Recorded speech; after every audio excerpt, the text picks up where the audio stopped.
કક્ષાનો બિયોગ ગામે વૃક્ષારોપણ કાર્યક્રમ યોજાયો.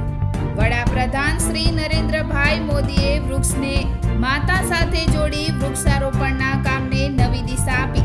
અધ્યક્ષ શ્રી શંકરભાઈ ચૌધરી. ગુજરાત વિધાનસભાના અધ્યક્ષ શ્રી શંકરભાઈ ચૌધરીના હસ્તે આજે વાવ તાલુકાના બિયોગ ગામે વાકલ માતાજીના પટાંગણની આગળ બનાસ ડેરી આયોજિત વાવ તાલુકા કક્ષાનો વૃક્ષારોપણ કાર્યક્રમનું તારીખ 5/8/2024 સોમવારના રોજ આયોજન કરવામાં આવ્યું હતું. જેમાં અલગ અલગ જાતના 1100 જેટલા વૃક્ષોનું રોપણ કરવામાં આવ્યું હતું.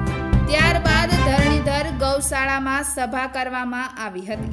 આ સભામાં અધ્યક્ષ શ્રી શંકરભાઈ ચૌધરીએ ઉપસ્થિત લોકોને સંબોધિત કરતા કહ્યું હતું કે દેશના વડાપ્રધાન શ્રી નરેન્દ્રભાઈ મોદીએ એક વૃક્ષ માતાના નામે ઉછેરવા આહવાન કર્યું છે. તેમણે વૃક્ષને માતા સાથે જોડી વૃક્ષારોપણના કામને નવી દિશા આપી છે. વિદ્યાર્થી કાળના સંસ્મરણોને યાદ કરતા અધ્યક્ષશ્રીએ જણાવ્યું હતું કે વિદ્યાર્થી જીવનની યાદો અને ખુશી અલગ હોય છે.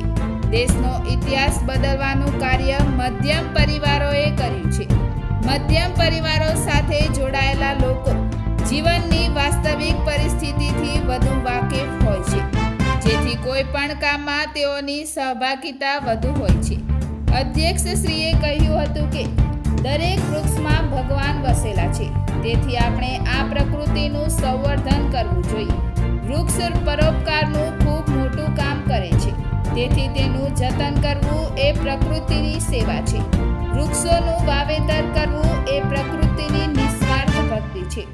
ભાજપ તાલુકાના પ્રમુખ વાવ અમીરમભાઈ આસલ, વહીવટી તલાટી કમ મંત્રી મહેન્દ્રભાઈ, પૂર્વ સરપંચ ભડવેલ કમલેશભાઈ, આચાર્ય ધરણીધર ગૌશાળાના સંચાલક માનસિંહજી રાજપૂત, હરખાજી ઠાકોર, રામજીભાઈ સુથાર, દૂધ મંડળીના ચેરમેન ઈશ્વરભાઈ તેમજ ગ્રામજનો ઉપસ્થિત રહીને આ કાર્યક્રમને સફળ બનાવ્યો હતો.